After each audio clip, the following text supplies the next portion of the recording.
December 12 ധാക്കയിലെ തിരക്കേറിയ വീതി. ഒരു സാധാരണ റിക്ഷയിൽ യാത്ര ചെയ്യുകയായിരുന്ന ഉസ്മാൻ ഷെരീഫ് ഹാദി വെടിയേറ്റ് വീഴുന്നു. നിമിഷങ്ങൾക്കുള്ളിൽ ബംഗ്ലാദേശ് ഭരണകൂടവും മാധ്യമങ്ങളും ഒരേ സ്വരത്തിൽ വിളിച്ചു പറഞ്ഞു, കൊലയാളികൾ ഇന്ത്യക്കാരാണ്, അവർ ഇന്ത്യയിലേക്ക് കടന്നു, ഇന്ത്യ അവർക്ക് അഭയം നൽകുന്നു. എന്നാൽ ആഴ്ചകൾക്കിപ്പുറം പുറത്തു വന്ന ഒരു വീഡിയോ സന്ദേശം ബംഗ്ലാദേശിന്റെ മുഖത്തേറ്റ കനത്ത പ്രഹരമായി മാറി. ഷെയ്ഖ് ഹസീന സർക്കാരിന്റെ പതനത്തിന് ശേഷം ബംഗ്ലാദേശിൽ ഉയർന്നു വന്ന ഏറ്റവും വിവാദപരമായ മുഖമായിരുന്നു ഹാദിയുടേത്. ഇന്ത്യൻ ഉൽപ്പന്നങ്ങൾ ബഹിഷ്കരിക്കണമെന്നും ഇന്ത്യൻ അതിർത്തികൾ പുനർനിർണ്ണയിക്കണമെന്നും പ്രസംഗിച്ച ഹാദി തീവ്രവാദ സംഘടനകളുടെ പ്രിയപ്പെട്ടവനായി മാറി.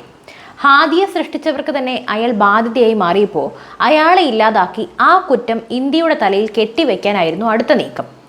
അതുപോലെ തന്നെ ചീട്ടുകൊട്ടാരം പോലെ തകർന്ന ആരോപണമാണ് ബംഗ്ലാദേശ് ഉന്നയിച്ചത്. ബംഗ്ലാദേശ് പോലീസ് കൊലപാതകിയായി മുദ്രകുത്തിയ ഫൈസൽ കരീം മസൂദ് ദുബായിൽ നിന്നും പുറത്തുവിട്ട വീഡിയോ ഇന്റർനാഷണൽ ലെവലിൽ വലിയ ചർച്ചയായി. ഞാൻ ഇന്ത്യയിലല്ല, ദുബായിലാണ്. ഹാദി എന്നെ ഭീഷണിപ്പെടുത്തി പണം തട്ടിയെടുത്തിരുന്നു. ജമാഅത്തെ ഇസ്ലാമി എന്നെ ബലിയാടാക്കി ഇന്ത്യയെ പ്രതിക്കൂട്ടിലാക്കാൻ ശ്രമിക്കുകയാണ്. ഇന്ത്യയുമായി തനിക്ക് യാതൊരു ബന്ധവുമില്ലെന്ന് തെളിവുകൾ സഹിതം മസൂദ് വ്യക്തമാക്കിയതോടെ ബംഗ്ലാദേശ് പോലീസിന്റെ കള്ളത്തരങ്ങൾ ലോകത്തിന് മുന്നിൽ തുറന്നു കാട്ടപ്പെട്ടു. ബംഗ്ലാദേശ് ഈ കേസിൽ ഇന്ത്യയെ വലിച്ചഴിച്ചതിന് പിന്നിൽ 3 പ്രധാനപ്പെട്ട തന്ത്രങ്ങളുണ്ട്. ക്രമസമാധാന തകർച്ചയും വിലക്കയറ്റവും മൂലം പൊറുതിമുട്ടുന്ന ജനശ്രദ്ധ തിരിച്ചുവിടാനായി ഇന്ത്യ എന്ന ശത്രുവിനെ അവർക്ക് ആവശ്യമായിരുന്നു. പിന്നെ ചൈന, പാകിസ്ഥാൻ തുടങ്ങിയ രാജ്യങ്ങളെ പ്രീണിപ്പിക്കാൻ ഇന്ത്യയുമായുള്ള ബന്ധം വഷളാക്കുക.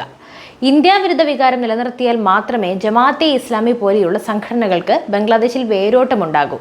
പിന്നെ ബംഗ്ലാദേശിനെ കാത്തിരിക്കുന്ന വിപത്ത് ഹാദി വധക്കേസ് ഒരു തുടക്കം മാത്രമാണെന്ന് പറയാം.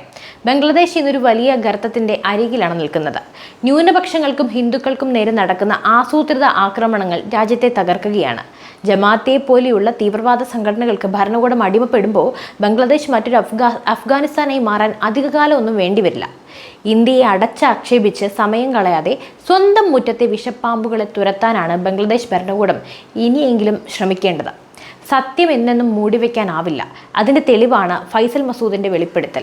സ്വന്തം പൗരന്മാർക്ക് സുരക്ഷ നൽകാൻ കഴിയാത്ത കൊലയാളികൾക്കായി തിരക്കഥകൾ രചിക്കുന്ന ഒരു ഭരണകൂടത്തിന് അധിക കാലമൊന്നും പിടിച്ചു നിൽക്കാനാകില്ല. അപ്പോൾ ഈ വിഷയത്തിൽ നിങ്ങളുടെ അഭിപ്രായം എന്താണ്? ബംഗ്ലാദേശിലെ ഈ രാഷ്ട്രീയ മാറ്റങ്ങൾ ഇന്ത്യയുടെ സുരക്ഷയെ ബാധിക്കുമോ? തീർച്ചയായും താഴെ കമൻറ്റ് ചെയ്യൂ. മറ്റൊരു വാർത്തയും വിശകലനവുമായി വീണ്ടും എത്തും വരെ നന്ദി.